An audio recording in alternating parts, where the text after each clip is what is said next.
जय हिंद स्टूडेंट्स। आज हमारे साथ है हिमांशु, जो फाइनली नेशनल डिफेंस एकेडमी के लिए रिकमेंड हो गए।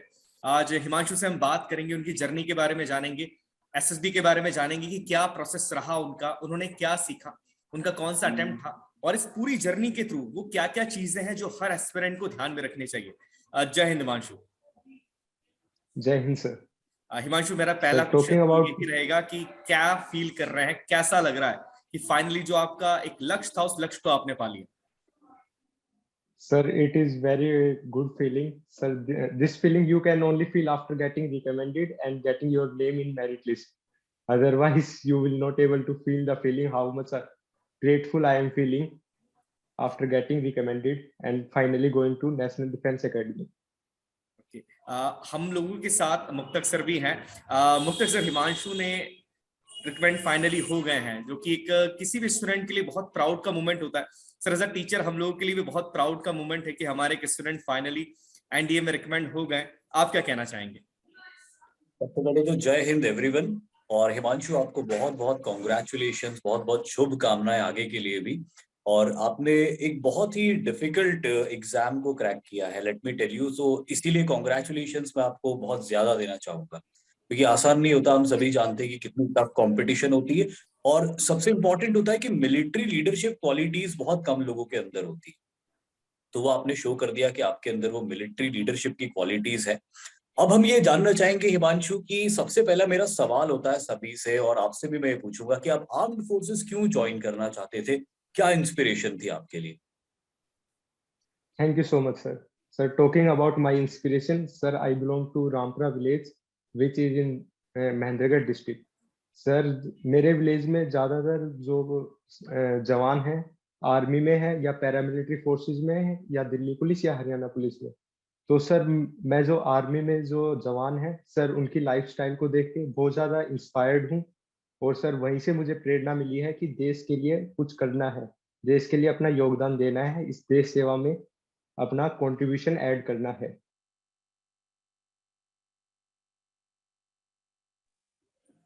जी, बहुत बेहतर। क्या आपको फैमिली से भी कुछ इंस्पिरेशन थी? Yes sir, talking about my family sir, जो मेरी फैमिली हिस्ट्री रही है उसमें सर पैरामिलिट्री फोर्सेस में और दिल्ली पुलिस की हिस्ट्री है। Sir, my grandfather was in CRPF as a sub inspector, and sir my father is currently working in Delhi police as an head constable. Sir, तो family में जो ब्लड रिलेशन आया है कि देश के लिए कुछ करना है, तो वहीं से इंस्पिरेशन मिलती रही है सर, टाइम टू टाइम, जैसे अपने लक्ष्य की तरफ चलते गया हूँ मैं। और जैसे कि हम जानते हैं कि आप हरियाणा से हैं, महेंद्रगढ़ से हैं, रेवाड़ी के नजदीक है। रेवाड़ी वही जगह है जहाँ के सैनिकों ने रेजांगला की ऐतिहासिक लड़ाई लड़ी थी। तो कहीं ना कहीं दिमाग में वो भी एक इंस्पिरेशन का सोर्स रहा होगा आपके लिए बचपन से। यस सर, एब्सोल्युटली सर, बचपन से ही जो हमारे बड़े बुजुर्ग थे सर, वो कहानी किस्से सुनाते थे, और फिर हमको पता लगा कि एक्चुअली में जो हमारे जवान है वो किस टाइप की प्रॉब्लम्स फेस किया है और किस टाइप से सिचुएशंस को हैंडल किया है। तो सर, वहां से भी इंस्पिरेशन मुझे टाइम टू टाइम मिलती रही है। अच्छा हिमांशु, ये बताइए कि जब इतनी सारी यहाँ से इंस्पिरेशन थी आपके पास में, तो आपने एयरफोर्स को क्यों चुना? आर्मी को क्यों नहीं चुना? Sir, talking about air force sir, ये तो मेरा बचपन से सपना था कि सर एयरक्राफ्ट्स को देखता था मैं, स्पेशली फाइटर प्लेन्स को। तो सर, अंदर से जुनून आ जाता था सर, खून नसों में दौड़ने लग जाता था। और sir, secondly talking about sir, air force की जो यूनिफॉर्म है उसको पहनने के बाद सर सेंस ऑफ रिस्पॉन्सिबिलिटी और प्राउड की फीलिंग आती है सर। यूनिफॉर्म के लिए अलग से रिस्पेक्ट बढ़ जाती है सर, कोई भी यूनिफॉर्म हो, स्पेशली इंडियन डिफेंस फोर्सेस की। वैसे मैं अगर ये कहूँ तो गलत नहीं होगा कि एयरफोर्स की यूनिफॉर्म शायद आपको ज्यादा अट्रैक्टिव भी लगती होगी। Correctly sir. प्रथमेश सर भी इस बात से एग्री करेंगे कि ज्यादातर जो स्टूडेंट्स होते हैं उनको नेवी और एयरफोर्स की यूनिफॉर्म्स बहुत अच्छी लगती है। Over to you Prathamesh sir. बिल्कुल सर, सही बात है। यूनिफॉर्म्स जो है वो काफी डिफरेंट है, तो यूनिफॉर्म्स काफी अट्रैक्ट करती है। और एक बार फोर्सेस में जाने के बाद वो यूनिफॉर्म आपके शरीर का एक हिस्सा बन जाता है, जिसे आप अलग नहीं कर सकते हैं। यू वेयर योर प्राइड, आपके शोल्डर्स पे वो स्टार लगे होते हैं। तो ये बात बिल्कुल सही है। हिमांशु, मेरा क्वेश्चन आपसे रहेगा कि एसएसबी का पूरा प्रोसेस, ये बहुत मुश्किल प्रोसेस भी होता है। अगर आपने ठीक से प्रिपरेशन नहीं की है, अगर आपके अंदर वो ऑफिसर्स लाइक क्वालिटी नहीं है, तो मुश्किल होता है। और ये प्रोसेस बड़ा एंजॉयबल भी होता है। मतलब ये कहा जाता है कि आपका जो एसएसबी के 5 दिन होते हैं वो इतने मेमोरेबल मोमेंट होते हैं कि आप पूरी जिंदगी उनको भूलते नहीं है। तो आपका एक्सपीरियंस कैसा था इन 5 दिनों का, बताइए। Sir talking about my experience as you already mention कि सर ये 5 दिन का ऐसा एक्सपीरियंस रहता है कि जो अपनी आपकी पूरी लाइफ में एक मेमोरेबल मोमेंट बन जाता है। ऐसा एक्सपीरियंस आप पैसे देकर खरीद नहीं सकते। You can just go there to give your SSB and feel there. Sir talking about experience sir, it was a really wonderful experience. Sir there were many students who were coming from different part of our country. तो sir जो चीज हम पढ़ते हैं books में, specially polity books में, कि university diversity in India, तो सर वो उस चीज की फीलिंग एक्चुअली में एसएसबी के टाइम पे मुझे फील हुई। जी बिल्कुल सही बताया हिमांशु आपने कि देश के हर हिस्से से वहां पर बच्चे आते हैं और ये समझ में आता है जब उनके साथ हम मिलते हैं, बात करते हैं कि डाइवर्सिटी क्या होती है। इतने सारे कल्चर्स के साथ हम मिलते हैं, बैठते हैं, बट एक फीलिंग सबके मन में होती है, वो होती है देशभक्ति की। देश से बड़ा कोई नहीं। ये आपने भी वहां पर महसूस किया होगा। अब मुक्तक सर, ओवर टू यू। जी बिल्कुल। और हिमांशु, जैसे हम ये इंटरव्यू कर रहे हैं, इस तरह के इंटरव्यूज का सबसे बड़ा जो ऑब्जेक्टिव होता है वो ये होता है कि आपने जो एक्सपीरियंसेस वहां पे लिए हैं और किस तरह से आपने आपके सामने आई डिफिकल्ट सिचुएशंस को डील किया है, इससे दूसरे स्टूडेंट्स जो अभी तैयारी कर रहे हैं उनको भी कुछ लेसन्स मिले और वो भी बेहतर तैयारी कर पाए। और इसीलिए अब मैं आपसे कुछ ऐसे सवाल पूछूंगा जो कि आपकी एग्जामिनेशन की प्रोसेस, प्रिपरेशन की प्रोसेस से जुड़े हुए होंगे कि कैसे आपने प्रिपरेशन करी। हिमांशु, सबसे पहले मैं ये जानना चाहूंगा कि जो 11th और 12th के स्टैंडर्ड्स आपके रहे उसमें आपका सब्जेक्ट क्या रहा था, आपकी स्ट्रीम क्या रही थी? सर 11th क्लास में मेरे साथ पीसीएम थी, नॉन मेडिकल स्ट्रीम के साथ मैंने 11th और 12th क्लास पास आउट की है। तो क्या आपको उसका कुछ एडवांटेज मिला एनडीए की तैयारी के अंदर? Yes sir. Sir if you are taking maths, it's a really advantage for you, because sir math का एक सेपरेट एग्जाम होता है जिसका 300 मार्क्स का कंट्रीब्यूशन होता है 900 मार्क्स में। तो सर हाँ, जो नॉन मेडिकल के स्टूडेंट होते हैं उनके पास एक प्लस पॉइंट होता है। तो यहाँ पे एक बहुत क्लियर मैसेज जाता है, एक लेसन जाता है बहुत सारे स्टूडेंट्स के लिए जो तैयारी करने की कोशिश कर रहे हैं या अभी प्लान कर रहे हैं कि वो तैयारी करेंगे, कि अगर आपको नेशनल डिफेंस एकेडमी ज्वाइन करना है तो ये बहुत जरूरी हो जाता है आपके लिए कि आप मैथमेटिक्स को एक सब्जेक्ट की तरह, एक मेन सब्जेक्ट की तरह 11th और 12th में पढ़े। ऐसा नहीं है कि जो मैथमेटिक्स नहीं पढ़ेंगे वो क्लियर ही नहीं कर सकते, लेकिन बहुत ज्यादा लाइकली चांसेस हो जाते हैं अगर आप मैथमेटिक्स लेते हो, जैसे कि हिमांशु ने भी अभी बात कही। हिमांशु, उसके बाद मैथमेटिक्स, फिजिक्स, केमिस्ट्री, ये सारी चीजें तो जो आपकी तैयार हो भी गई थी, फिर आप शौर्य बैच में भी रहे तो वहां से भी तैयार हुई होगी, लेकिन जो जीएस के सब्जेक्ट्स होते हैं उनको आपने कैसे प्रिपेयर किया, उसमें आपकी स्ट्रैटेजी क्या रही थी? Sir, actually, I have studied from Shakti batch, which was a free batch, and it was first batch of Defense Wala team. Sir, really thank you for launching the first batch, and I feel myself proud that I was the part of this batch and got recommended because of clearing written after studying from the Shakti batch. तो sir GS के part की बात करते हैं, तो GS के part में sir मैंने for current affairs sir newspaper read करता था मैं, और आसिम सर के लेक्चर्स देखता था। Sir talking about English, sir English medium school में जा रहा था, और सर जो इंग्लिश के पीवाईक्यूज थे उनको सर पीवाईक्यूज को फोकस किया, पीवाईक्यूज से सीखने को मदद मिली। और सर जैसे कि न्यूज़पेपर में कुछ वर्ड्स आ जाते थे, तो उन वर्ड्स को सर मैं गूगल करके, हमारे पास रिसोर्सेज तो है ही सर, पर उनको एज अ यूजफुल वे में आपको यूज करना आना चाहिए। तो सर कोई डिफिकल्ट वर्ड्स आता था तो सर मैं गूगल करके उसी के एक सिंगल वर्ड के सिनोनियम्स देखता था, फिर एंटोनियम्स फाइंड आउट करता था। तो सर इस टाइप से मेरा इंग्लिश का पार्ट प्रिपेयर होता चला गया। सर जो जीएस में बाकी पार्ट्स बचे हैं, for example polity and history, sir I focus less on these parts and economics. Sir क्योंकि मुझे पता था कि मेरा फिजिक्स और केमिस्ट्री स्ट्रॉन्ग है, तो मैं फिजिक्स और केमिस्ट्री में इतने मार्क्स स्कोर कर सकता हूँ कि मेरा जो कट ऑफ है एक्चुअली क्लियर हो जाए। तो सर ये मैंने प्रिपरेशन की थी।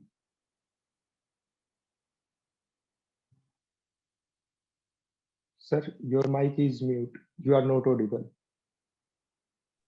Am I audible now? Yes, sir. तो जब आपने प्रिपरेशन करी और प्रिपरेशन करके जब आपका फाइनल रिजल्ट आया और आपने रिटन एग्जामिनेशन को क्वालिफाई किया, तो एसएसबी को लेकर आपकी क्या अप्रोच थी, क्या तैयारी थी, क्या किया आप? Sir for talking about SSB, तो सर जैसे कि फर्स्ट टाइम मैंने जो अटेम्प्ट किया था एनडीए 221 का, तो सर वो उसका मेरा रिटन क्वालिफाई हो गया था। तो सर फिर मैंने एसएसबी की कोचिंग ली थी, ऑफलाइन कोचिंग ली थी सर से। तो सर वहाँ से मुझे गाइडेंस मिली। फिर उसके बाद सर जो मेरा फैब का अटेम्प्ट था, सर एक्चुअली में मैंने जो कोचिंग ली थी और जो मेरा अटेम्प्ट होने वाला था उसमें ज़्यादा गैप नहीं था, मतलब बिल्कुल पास में ही था सर, मुझे आइडिया नहीं था। तो इस वजह से मैं सेल्फ प्रिपेयर कर ही नहीं पाया अपने आप को, जो कि as a most important thing होती है, कि सिर्फ आपके लिए कोचिंग वर्क करने वाली नहीं है, आपको वहां से गाइडेंस लेके खुद सेल्फ प्रिपेयर भी करना पड़ता है। तो sir as a result I was screen out from one AFSB Dehradun. Sir उसके बाद मैंने रिटर्न की प्रिपरेशन अपनी कंटिन्यू रखी और विद एसएसबी। तो सर जो मैंने अपने सर से सीखा था, गाइडेंस ली थी, तो सर उन स्टेप्स को मैं फॉलो करता गया। और सर 8 अगस्त को मेरा सेकंड टाइम एसएसपी था इन 3 एफएसपी गांधीनगर। तो सर वहां से मैं रिकमेंड हो गया। कैसी स्टेप्स ली थी आपने, उनके बारे में कुछ बताइए। Sir talking about steps, sir मैंने अपनी कोचिंग कर्नल डागर सर से ली थी, जो कि रिटायर्ड हैं केसी डागर एकेडमी से। तो सर वो साइकोलॉजिस्ट थे, तो सर उन्होंने हर प्रोसेस पे गाइड किया, स्क्रीनिंग टेस्ट की टिप्स ट्रिक्स दी, प्रैक्टिस की हमने, साइकोलॉजी टेस्ट की प्रैक्टिस की, जीटीओ की, और सर स्पेशल मॉक इंटरव्यू भी दिए थे मैंने। तो वहां से चीजें मेरे को सीखने को मिली। Over to you Prathamesh sir. Himanshu, मैं सबसे पहले दिन की बात करूंगा बिकॉज पहला दिन सबसे क्रूशियल होता है और बहुत सारे बच्चे स्क्रीन इन नहीं हो पाते हैं। स्क्रीन इन ना होने का एक मेजर रीजन होता है ग्रुप डिस्कशन के अंदर सही तरीके से परफॉर्म ना कर पाना। ग्रुप डिस्कशन वैसे तो काफी आसान है, अगर आप प्रिपेयर हैं, आप काम पर्सन हैं, आपको चीजें समझ में आती हैं, बट स्टिल कई बार ये होता है कि कई बच्चे वहां पर नर्वस हो जाते हैं, कई बार एंग्री हो जाते हैं, कई बार उन पॉइंट्स पे कुछ ऐसी मिस्टेक कर देते हैं जो कि एक्सेप्टेबल नहीं होती है और स्क्रीन आउट हो जाते हैं। आपकी स्ट्रेटेजी क्या थी, और जब आपका ग्रुप डिस्कशन चल रहा था तो क्या उस समय का माहौल था, ऐसी क्या चीज थी जो आपके माइंड में थी, जो आपने ध्यान रखी कि मुझे ये नहीं करना है या मुझे इस काम में इन्वॉल्व नहीं होना है? क्या बताना चाहेंगे? Sir talking about this, sir जो एसएसबी का प्रोसेस होता है, तब आप अपने घर से जाते हो तो एकदम चिल माइंड में रहो, don't take any pressure. Sir अगर आप प्रेशर लोगे तो आप अपना बेस्ट परफॉर्म नहीं कर पाओगे, जो एसएसबी के 5 डेज का प्रोसेस होता है। तो सर स्क्रीनिंग टेस्ट में तब ग्रुप डिस्कशन होता है। तो सर स्टार्टिंग में मेरा एक्सपीरियंस था कि मुझे एज अ प्री आइडिया था कि स्टार्टिंग में सभी बंदे बोलने वाले हैं। तो उस टाइम मैं अपना काम एंड कंपोज बैठा हुआ था। मुझे पता था कि सर कि अगर बाकी बंदे बोल रहे हैं, भीड़ के साथ चलने का कुछ फायदा है ही नहीं, आपको बाद में टाइम मिलेगा। और जब टाइम मिलता है, 2-3 सेकंड का गैप आता है, तो उस टाइम आपको अपने पॉइंट्स देने हैं विद लॉजिक। तो सर ये चीज मैंने फॉलो की स्क्रीनिंग टेस्ट में। मुख्य सर वही बात जो मैं हमेशा बताता हूँ साइकोलॉजी के अंदर, ग्रुप डिस्कशन के अंदर बच्चों को, कि उस भीड़ का हिस्सा मत बनिए जब लोग चिल्ला रहे हैं। एक टाइम ऐसा आता है कुछ समय के बाद जब आवाजें लो होना शुरू हो जाती है, उस टाइम आप काम माइंड से, काम वॉइस के अंदर आपको अपने पॉइंट्स को पुट करना है। और इसमें एक और चीज इंक्लूड की जाती है कि जब आप अपनी बात को रख रहे हैं तो बात को रखने का तरीका आपका सही होना चाहिए, चिल्लाना नहीं है। एक होता है लाउड बोलना काफी, वो भी आपको नहीं करना है। और एक होता है बहुत धीरे बोलना। धीरे बोलना ये जताता है कि आप हेजिटेट हो रहे हैं। तो आपको ये दोनों चीजें नहीं करनी होती। आपकी जो नॉर्मल वॉइस है, जो क्लियरली सुनाई दे सके, थोड़ी सी कमांड उसके अंदर होनी चाहिए। और उस टाइम के ऊपर आपको अपने पॉइंट्स को रखना है, ना कि फिश मार्केट का हिस्सा बनना है। और यही चीज हिमांशु ने करी। और ये पॉइंट्स आपको सीखना चाहिए जितने भी स्टूडेंट्स देख रहे हैं, बिकॉज ग्रुप डिस्कशन बहुत क्रूशियल स्टेज है, आप इसको लाइटली नहीं ले सकते हैं। ये पहला दिन तय कर देगा कि आप बाकी 4 दिन रहने वाले हैं कि नहीं रहने वाले। Muktak sir, over to you. Okay sir. Himanshu, एक बहुत इंपॉर्टेंट क्वेश्चन, बहुत सारे स्टूडेंट्स से मैं ये क्वेश्चन कर चुका हूँ, इसके जवाब भी दे चुका हूँ, लेकिन फिर भी आपसे पूछूंगा मैं। आप महेंद्रगढ़ से बिलोंग करते हैं, हरियाणा में, जो कि कोई बहुत बड़ा शहर नहीं, कोई बहुत बड़ा अर्बन सेंटर नहीं। और जनरली छोटे शहरों के स्टूडेंट्स के साथ में एक बड़ी समस्या होती है, और वो समस्या ये होती है कि वो इंग्लिश में कहीं ना कहीं उनको बड़ी प्रॉब्लम फेस होती है, और खास तौर पे स्पोकन इंग्लिश के अंदर। तो आपका क्या अप्रोच था, आपने कैसे तैयारी करी, कैसे अपनी स्पोकन इंग्लिश को इम्प्रूव किया, और कैसे उसको वहां पे आपने डील किया, इसके बारे में बताइए। Yes sir. सर ज्यादातर रूरल एरियाज में sir same problem students face करते हैं कि sir they are not able to communicate in English. तो सर इंग्लिश को आप कैसे प्रिपेयर करना है कि जैसे आपके फ्रेंड्स हैं तो उनके साथ आप इंग्लिश में कम्युनिकेट करने की कोशिश करो। आप डेली इंग्लिश न्यूज़पेपर की रीडिंग करो। तो सर विद टाइम, सर ये नहीं है कि एक दिन में आप इंग्लिश सीख जाओगे। With time as you do practice sir आपको इंग्लिश बोलना आ जाएगी। हिमांशु, आपने कोई खास प्रैक्टिस करी थी इंग्लिश बोलने के लिए? Because as I can see that you are speaking English and you are speaking correctly and you are speaking long sentences. So ये जो आपका सेंटेंस फ्रेमिंग है और कॉन्फिडेंस है कि आप बोल पा रहे हो, ये कैसे डेवलप हुआ? क्या आपने दोस्तों के साथ प्रैक्टिस करी थी या आपने कोई और सेशंस किए थे या कोई खास तरह की प्रैक्टिस की थी? सर दोस्तों के साथ जैसे नॉर्मल बातचीत होती थी तो इंग्लिश में एक दूसरे से कम्युनिकेट कर लेते थे। सर जैसे कि आप स्कूल में जाते हो तो स्कूल में एक्स्ट्रा करिकुलर एक्टिविटीज बहुत ज्यादा होती है, तब आपको जी। स्टेज के ऊपर परफॉर्म करना पड़ता है। तो sir in my school I was sports captain and school captain and house captain also. तो sir I got many opportunities to lead my school. तो सर वहां से स्टेज के ऊपर जाते हो तो फर्स्ट टाइम सभी को फियर लगता है। मैं भी कोई एक्सपर्ट नहीं था, फर्स्ट टाइम मैं स्टेज पे गया था तो मुझे भी फियर लग रहा था। तो सर धीरे धीरे जैसे प्रैक्टिस करते हैं, स्टेज के ऊपर बोलते हो आप 400-500 स्टूडेंट्स के सामने पहले, फिर ज्यादा बड़ी गैदरिंग को हैंडल करते हो तो आप सीख जाते हो।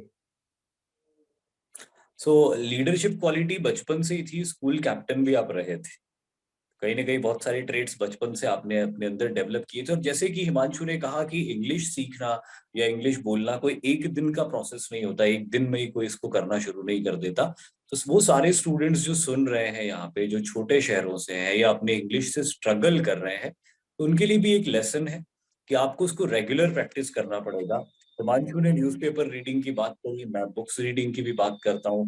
लगभग एक ही जैसी चीजें होती है वो, लेकिन आपको उसको लगातार प्रैक्टिस करना होगा और किसी के साथ बोलने की प्रैक्टिस करनी होगी।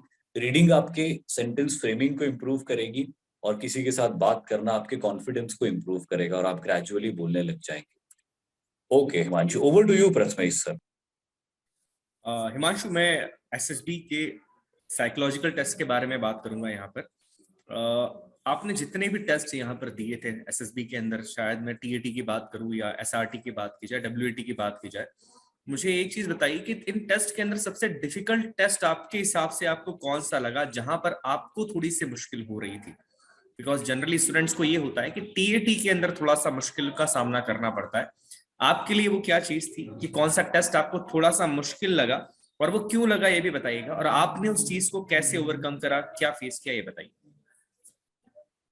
Sir talking about difficulty, sir in the sense there was no difficulty, but sir थोड़ा टाइम का प्रेशर था मेरे ऊपर डब्ल्यूएटी के टाइम पे, क्योंकि you get only 15 seconds. In 15 second you have to see the word, think about it and write it down in a positive and meaningful sentence. तो sir उस टाइम जैसे कि 15 सेकंड्स के बाद वर्ड स्विच होता है, तो सर उस टाइम थोड़ा प्रेशर आ जाता है बंदे के ऊपर। तो सर उस सिचुएशन को आपको कैसे हैंडल करना है, एक काम एंड कंपोज रहना है। ये जरूरी नहीं है कि आपको 60 में से 60 डब्ल्यूएटी करने हैं। 60 में से अगर आप 55 भी करते हो और अच्छे तरीके से लिखते हो तो you will get pass in WAT. तो अपने ऊपर प्रेशर को हावी नहीं होने देना है।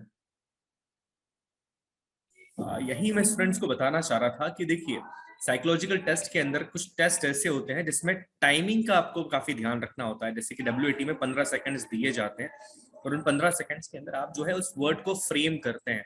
और ये एक मिसकंसेप्शन है कि सारे के सारे 60 वर्ड्स जो है वो करेक्ट ही होना चाहिए, आपको अटेम्प्ट करना है।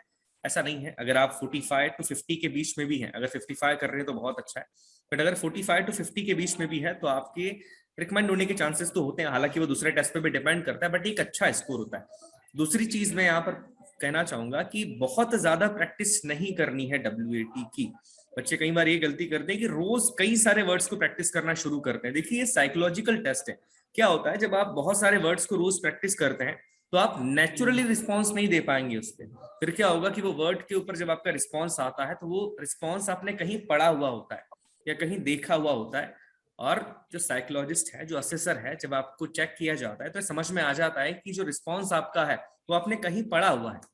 वो रिस्पॉन्स अगर आपने किसी बुक से पढ़ा है तो वो आप ही नहीं होते हैं, आपके जैसे बहुत सारे स्टूडेंट्स होते हैं जो इस रिस्पॉन्स को पढ़ के आते हैं। तो ये ध्यान रखना है कि इन टेस्ट की प्रिपरेशन करना तो है, बट ओवर प्रिपरेशन नहीं करना है, क्योंकि ये टेस्ट कोई नॉर्मल टेस्ट नहीं है, ये साइकोलॉजिकल टेस्ट होते हैं। आपके माइंड को, आपके अंदर वो ऑफिसर्स लाइक क्वालिटी है या नहीं है, ये उसको जानने के लिए किए जाते हैं, तो थोड़ा सा इसका ध्यान रखना है। और दूसरी चीज हिमांशु ने बताया कि अगर प्रेशर आता है, वो आएगा ही। देखिए, प्रेशर को लूज नहीं किया जा सकता, मतलब आप उसको अवॉइड नहीं कर सकते कि नहीं आएगा। आप कितना भी प्रिपेयर कर लीजिए, उस टाइम पर प्रेशर होता ही है, ये हर बच्चा फेस करता है। उस प्रेशर को हैंडल कैसे करना है वो ज्यादा जरूरी है।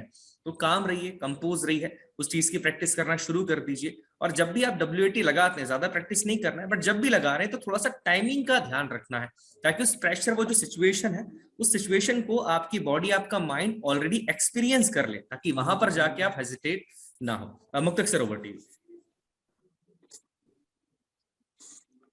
हिमांशु, एक और बहुत इंपॉर्टेंट स्टेप आता है एसएसबी के अंदर, and that is personal interview.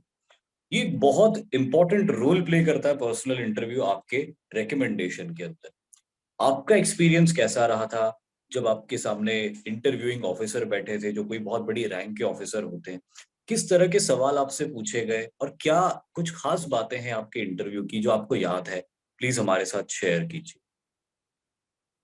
Sir interview की बात करते हैं तो सर एक नया ही एक्सपीरियंस फील करने को मिला था कि आपके सामने एक बड़े रैंक के अधिकारी बैठे हैं, वो आपसे क्वेश्चंस पूछने वाले हैं, आपको उनको रिप्लाई देना है। तो सर जो आपको आंसर देना है उसको ज्यादा एलोबरेट करके नहीं देने हैं, टू दी पॉइंट आपको आंसर देने हैं और क्रिस्प रहना है। सर मेरा इंटरव्यू अप्रोक्सीमेट 1 आवर 10 मिनट्स चला था, 10 to 15 मिनट्स। सर तो जो मेरा इंटरव्यू चला था उसमें 80 to 85% it was revolving around my PIQ only, जो आपको साइकोलॉजी टेस्ट से पहले फॉर्म फिल करवाते हैं। तो अगर आपको उसके अपने PIQ फॉर्म के ऊपर कमांड है और जो आप चीज उसके अंदर लिख रहे हो वो आपको अपनी ओरिजिनल पर्सनैलिटी लिखनी है, उसमें ये नहीं है कि आप बढ़ा चढ़ाकर कुछ भी लिख रहे हो। Be try to yourself original, मतलब कि अपनी दूसरी पर्सनैलिटी वहां पे शो मत करो, जो आप हो वही अपनी पर्सनैलिटी शो वहां पे करो। तो सर जो मेरे इंटरव्यूइंग ऑफिसर सर थे, उन्होंने सर पहले फैमिली के बारे में क्वेश्चंस पूछे, फिर फ्रेंड्स के बारे में, फिर टीचर्स के बारे में पूछे थे। तो सर फिर मेरी हॉबीज के बारे में पूछे थे। तो फिर उसके बाद एक दो डिफेंस से रिलेटेड क्वेश्चंस पूछे थे। Why do you want to join air force, जैसे कि आपने पहले मेरे से पूछा था, सेम क्वेश्चंस पूछ लिया था। और sir the important thing is about interview, if you are going somewhere to give your SSB, तो सर उस जहाँ पे आपका SSB होने वाला है उस स्टेट के बारे में आप अपने पहले से प्रिपेयर करो। सर मैं जैसे कि हमें गुजरात गया था, गांधीनगर में। तो सर फादर के साथ मैं डिस्कशन कर रहा था ट्रेन में। तो सर फादर ने मुझे बताया कि वहाँ के चीफ मिनिस्टर कौन है, वहाँ के राज्यपाल कौन है, उनके बारे में जानो, वहाँ पे कौन कौन से फेमस प्लेसेस हैं, स्टैचू ऑफ यूनिटी है। तो sir same to same questions were asked to me in my interview. He asked who is the chief minister of Gujarat. तो सर आई रिप्लाइड। तो सर ये चीजें थी, और कुछ एक दो करंट अफेयर से ज्यादा रिलेटेड क्वेश्चंस थे, ज्यादा नहीं पूछे थे। Most of the questions were related to my PIQ form only. Okay. जब आपने कहा कि जब मैंने आपसे पूछा था कि आप एयरफोर्स क्यों ज्वाइन करना चाहते हो, वैसा ही सवाल उन्होंने भी आपसे पूछ लिया था। अच्छा, मुझे ये बताइए कि क्या आपका जवाब उनको भी वही था जो जवाब आपने मुझे दिया था? Yes sir, same to same जवाब था, और he was really happy after hearing this answer from मी।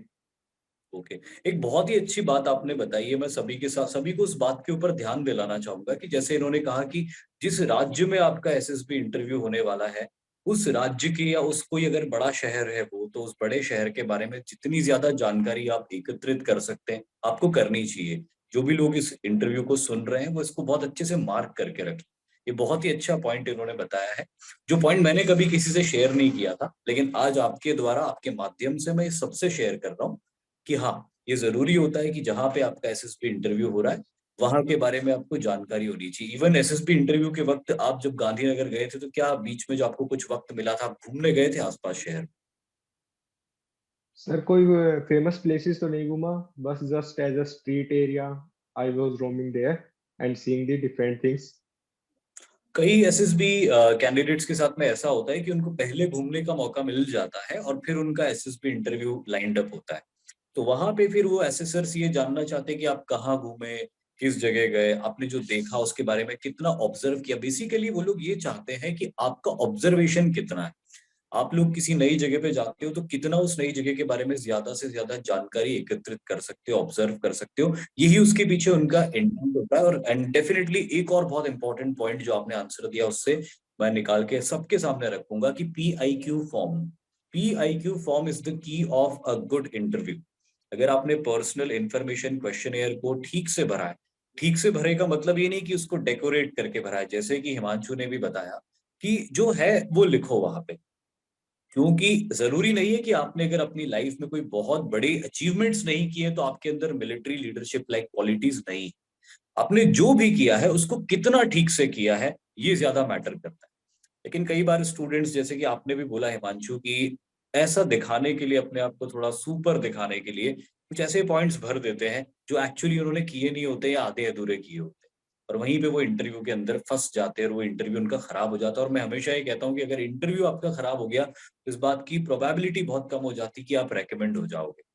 तो यहाँ पे बहुत जरूरी है कि पर्सनल इंफॉर्मेशन क्वेश्चनेयर फॉर्म को ईमानदारी से भरा जाए और एक समझदारी के साथ भी भरा जाए। ईमानदारी का मतलब ये भी नहीं है कि हमने कोई बहुत बड़ा ब्लंडर किया है तो वो भी हम वहां पे मेंशन कर दें। हाँ, हमको चीजें बैलेंस में रखते हुए आगे उसको करना, उसको भरना है, और उसी के बेसिस पे ज्यादातर कैंडिडेट्स के इंटरव्यू पीआईक्यू फॉर्म के बेसिस पे ही होते हैं। You would also agree it, क्योंकि आपके साथ भी बहुत सारे वहां पे साथी रहे होंगे, उनमें से कुछ रेकमेंड हुए होंगे, कुछ नहीं भी हुए होंगे। उन सब के भी इंटरव्यूज जब आपने आपस में डिस्कस किया होगा तो यही कंक्लूजन निकला होगा कि पीआईक्यू फॉर्म के इर्द गिर्द ही सवाल पूछे जाते राइट सर। हैं। Okay, over to you Prathamesh sir. Himanshu, मेरा आखिरी सवाल ये आपसे रहेगा। लेक्चरेट के लिए आपने किस तरीके से प्रिपरेशन करी थी? क्या आपकी स्ट्रेटेजी थी? आपने टॉपिक्स को कैसे प्रिपेयर किया? क्या आप बोलते थे कांच के सामने या दोस्तों के सामने टॉपिक्स को प्रिपेयर करते थे? बिकॉज लेक्चरेट एक बहुत इंपॉर्टेंट फेस होता है, उसमें कॉन्फिडेंस होना भी जरूरी है, साथ में नॉलेज होना भी जरूरी है। तीसरी चीज, आपके कम्युनिकेशन स्किल्स भी बहुत अच्छे होना उसमें जरूरी होता है। तीनों चीजों को चेक किया जाता है बेसिकली। तो आपने कैसे प्रिपेयर किया था? किन टॉपिक्स को प्रिपेयर किया? टॉपिक्स को चूज कैसे किया कि हाँ मैं पहले इन टॉपिक्स को प्रिपेयर कर लेता हूँ कि ये टॉपिक्स आ सकते हैं, ये पूछे जा सकते हैं? जी sir talking about lecturette, sir lecturette में आपसे 4 टॉपिक्स दिए जाते हैं, उनमें से आपको एक चूज करना पड़ता है। तो सर जो 4 टॉपिक्स होते हैं वो ज्यादा एक्स्ट्रा ऑर्डिनरी नहीं होते, वो जनरल टॉपिक्स ही होते हैं। आप कहीं से भी देखोगे कि टॉपिक्स फॉर लेक्चरेट तो वो आपको मिल जाएंगे। तो सर उनको आपको डिटेल में गूगल की हेल्प से या न्यूज़पेपर में जो एडिटोरियल का पेज आता है, तो एडिटोरियल के पेज को आपको कंटिन्यूसली रीड करते रहना है, और जो फैक्ट्स और डाटा आपको पता चलता है वो आपको एक नोटबुक में नोट डाउन करते रहना है। Sir if you are speaking your facts and your data in your lecturette, sir it really gives a good impression to GTO officer कि हाँ जो बंदा आगे खड़ा है उसको इस टॉपिक के बारे में अच्छी नॉलेज है। तो सर मेरे 4 टॉपिक्स थे। फर्स्ट टॉपिक था स्वच्छ भारत अभियान, सेकंड टॉपिक था राष्ट्रीय military school, and third topic was iPhone, and fourth topic was women empowerment. तो सर मैंने स्वच्छ भारत अभियान के ऊपर बोला था क्योंकि सर इस टॉपिक के ऊपर मुझे ज्यादा नॉलेज भी थी, मेरे पास डाटा भी था कि Indore is the cleanest city of India, और सर स्वच्छ भारत अभियान का ब्रांड एम्बेसडर कौन बनाया गया है और क्यों हमने बनाना स्टार्ट किया है। तो सर ये मेरे पास डाटा था। और sir talking about communication skills और योर कॉन्फिडेंस, सर उसकी मैंने प्रिपरेशन अपने सामने, जैसे अब आपसे बातें हो रही है तो ऐसे मैं मोबाइल फोन रख लेता था और वीडियो स्टार्ट कर देता था और उसको रिकॉर्डिंग करता था। तो मैं देखता था कि कहाँ पे मेरे लेक्चरेट में कमियां रह गई है, कहाँ पे मैं हेजिटेट कर रहा हूँ, कहाँ पे मेरा अच्छा कॉन्फिडेंस आ रहा है, कहाँ पे मेरी वॉइस की पिच अप एंड डाउन हो रही है। तो these all things I practice and got good in it. बिल्कुल हिमांशु, देखिए यहाँ पर हिमांशु ने जो पॉइंट्स बताए हैं वो काफी इंपॉर्टेंट है। जो 4 टॉपिक्स दिए जाते हैं, आप ये मत सोचिए कि आप किसी ऐसे टॉपिक को चूज कर लें जो आपके हिसाब से बहुत अच्छा है पर आपको उसके बारे में ज्यादा नॉलेज नहीं है। बिकॉज कई मिस इन्फॉर्मेशन होती है बच्चों को, और कई बार कह दिया जाता है कि जो सबसे डिफिकल्ट टॉपिक है उसको चुनना चाहिए, इंप्रेशन बहुत अच्छा पड़ता है। आपको समझना पड़ेगा वहां पर आपको जो इंप्रेशन है वो आपकी बातें क्रिएट करती है, आपके फैक्ट्स क्रिएट करते हैं, आप डेटा कितना जानते हैं वो क्रिएट करता है। आपने बहुत डिफिकल्ट टॉपिक ले लिया, बट आपको समझना होगा कि आप ऐसे टॉपिक पे 2 मिनट से ज्यादा नहीं बोल सकते हैं जिसके बारे में आपको जानकारी काफी कम है या आधी अधूरी है। आपको ऐसे टॉपिक को चूज करना है जिसके बारे में आपको नॉलेज काफी है, आपको डेटा काफी ज्यादा पता है, फैक्ट्स काफी ज्यादा पता है। इसका सबसे अच्छा तरीका होता है कि करंट अफेयर से अपने आप को अपडेटेड रखें। बहुत ऐसे टॉपिक्स को भी नहीं पढ़ना है जो बहुत डीपली हैं, क्योंकि वो नहीं पूछे जाएंगे लेक्चरेट के अंदर। जनरल टॉपिक्स के बारे में ही बात की जाती है, जैसे यहाँ पर वुमेन एम्पावरमेंट के बारे में बात की गई है, स्वच्छ भारत अभियान के बारे में बात की गई है। तो ये पॉइंट्स आपको ध्यान रखना है, और इसके प्रिपरेशन का सबसे अच्छा तरीका, हिमांशु ने भी इस तरीके को फॉलो किया कि खुद से बातें करी, खुद को देखा, रिकॉर्ड किया लेक्चर्स को, बाद में देखना कि मैं कहाँ मिस्टेक कर रहा हूँ, और उन मिस्टेक्स में धीरे धीरे सुधार लेकर आना, ये बहुत जरूरी है। और इसीलिए करंट अफेयर्स एक बहुत मेजर रोल प्ले करेंगे आपके पर्सनल इंटरव्यू के अंदर भी और लेक्चरेट के अंदर भी, तो इसको मिस नहीं करना है आपको। Muktak sir, over to you. SSB से कुछ अलग हटके एक सवाल मैं आपसे पूछूंगा हिमांशु, क्योंकि अब आप फाइनली रेकमेंड हो गए हैं और मेरिट लिस्ट में भी आपका नाम आ गया है, आप एनडीए जल्दी ज्वाइन भी करने वाले। लेकिन मैं जानना चाहूंगा कि इसके बीच में एक मेडिकल टेस्ट हुआ था, और उस मेडिकल टेस्ट में आपका एक्सपीरियंस क्या रहा था, किस तरह के टेस्ट हुए थे? क्योंकि बहुत, आप खुद भी जब स्टूडेंट रहे होंगे तो आपके लिए भी बहुत बड़ी क्यूरियोसिटी रही होगी कि मेडिकल में क्या होता है, और बहुत सारे मिथ्स भी रहते हैं लोगों के माइंड में। मैं चाहता हूं कि आप अपने मेडिकल टेस्ट का एक्सपीरियंस शेयर करें सबके साथ में, ताकि बहुत सारे मिथ बस्ट हो। जैसे आपके माइंड में कोई मिथ हो तो वो भी बस्ट हुआ तो उसको भी शेयर कीजिए, और ओवरऑल आपका क्या एक्सपीरियंस रहा था, कौन कौन से टेस्ट हुए थे? सर मेडिकल के रिकमेंडेशन होने के बाद मेडिकल की क्यूरियोसिटी तो सभी में रहती है, जैसे आपने बताया, तो मेरे अंदर भी क्यूरियोसिटी थी। पर क्या करते हैं कि कुछ बच्चे ज्यादा प्रेशर ले लेते हैं कि मेरा मेडिकल होने वाला है, तो as a outcome of those कि उनकी ब्लड प्रेशर, हार्ट बीट वो तेज हो जाती है, वहां पे काम एंड कंपोज नहीं रह पाते। तो जो आपके टेस्ट होते हैं उसमें आपको नॉर्मल बिहेव करना है, ना ही ज्यादा प्रेशर लेना है, ना ही ज्यादा स्ट्रेस लेना है।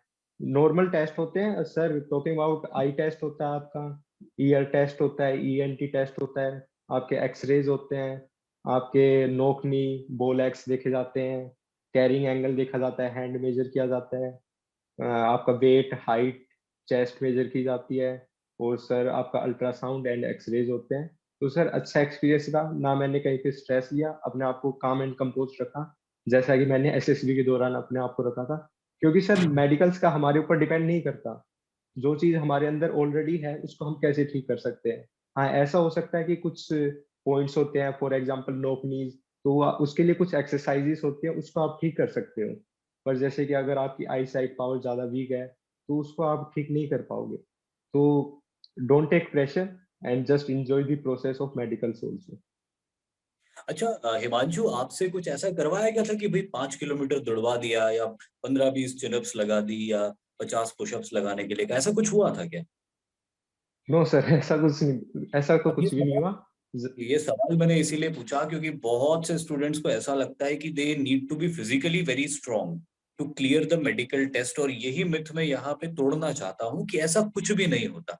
वहां पे आपसे, आपको ये नहीं दिखा जाएगा कि आप कितने हल्के हैं और आप कितने स्ट्रांग हैं। आपको सिर्फ मेडिकली फिट होना पड़ेगा। एक बार जब आप एकेडमी में जाओगे तो एकेडमी आपको ट्रेनिंग दे के स्ट्रांग बना देगी। तो बहुत से स्टूडेंट्स जो ऐसा सोच रहे हैं कि बहुत आपको फिजिकल एक्सरसाइजेस करनी होगी, बहुत बड़ा बिल्टअप होना चाहिए आपका, तो उसकी जरूरत नहीं है। आपका सिंपली आपकी बॉडी के अंदर जो चीजें हैं, जो ऑर्गन्स हैं, वो ऑर्गन्स सही शेप, साइज और सही तरीके से फंक्शन करने वाले होने चाहिए। यही मेडिकल टेस्ट होता है, और यही बात हिमांशु जी ने भी हमारे साथ में शेयर करी है। हिमांशु जी, एसएसबी मंत्रा के कुछ वीडियोस देखे क्या आपने? सर एसएसबी मंत्राज की मैंने एक ही वीडियो देखी थी, जो कि स्क्रीनिंग टेस्ट की थी नकुल सर की। बाकी वीडियोस मैं देख नहीं पाया। जस्ट हाँ, मैंने देखी थी कि जब आपने एसएसबी मंत्रा लॉन्च किया था, और उसके बाद जो स्क्रीनिंग की वीडियो थी वो चीज मैंने देखी थी। Okay, over to you Prashnesh sir. Mukti sir, I think हम सारी चीजें बता दी हिमांशु ने, और एक्सपीरियंस इनका एसएसबी का काफी अच्छा रहा।